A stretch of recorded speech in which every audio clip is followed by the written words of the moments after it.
Hello বন্ধুরা, কেমন আছেন সবাই? আজকে আমরা মেজবান্না দরবার শরীফে জিয়ারতের উদ্দেশ্যে আসলাম। আমার পরিবারের সবাই এসেছে এখানে জিয়ারতের উদ্দেশ্যে। এটা হচ্ছে হযরত আহমদুল্লাহ মেজবান্ডারির রোজা পাকের ভিতরের অংশ। দেখুন কি চমৎকার, কি সুন্দর, কত সুন্দর ঝাড়বাতি লাগানো হয়েছে এখানে।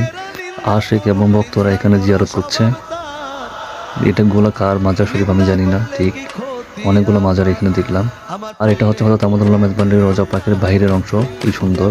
আর এটা হচ্ছে গোলামুর রহমান মেজবান্ডারির রোজা পাকের গম্বুজ। আর ভক্তবৃন্দগণ জিয়ারতের উদ্দেশ্যে রোজা পাকের ভিতরে প্রবেশ করছে। আর এটা হচ্ছে গোলামুর রহমান মেজবান্ডারির রোজা পাকের ভিতরের অংশ, কি সুন্দর। আর ওনার মাজারের পাশে অন্য একটা মাজার ছিল, জানি না এটা কার মাজার ঠিক আমি। তো সুন্দর কারু কাজ দিয়ে বানানো হয়েছে মাজারের ভিতরের অংশগুলো। এর মধ্যে নিজে একটা ক্যামেরার সামনে আসলাম। আমরা এখন গোলামুর রহমান মেজবান্ডারির মাজার থেকে বেরিয়ে অন্য একটি মাজারে যাব। এটি হচ্ছে শফিউল বসর মেজবান্ডারির মাজারের গম্বুজ। আর এটা মাজারের ভিতরের অংশ। গম্বুজের উপর পতাকা উঠছে।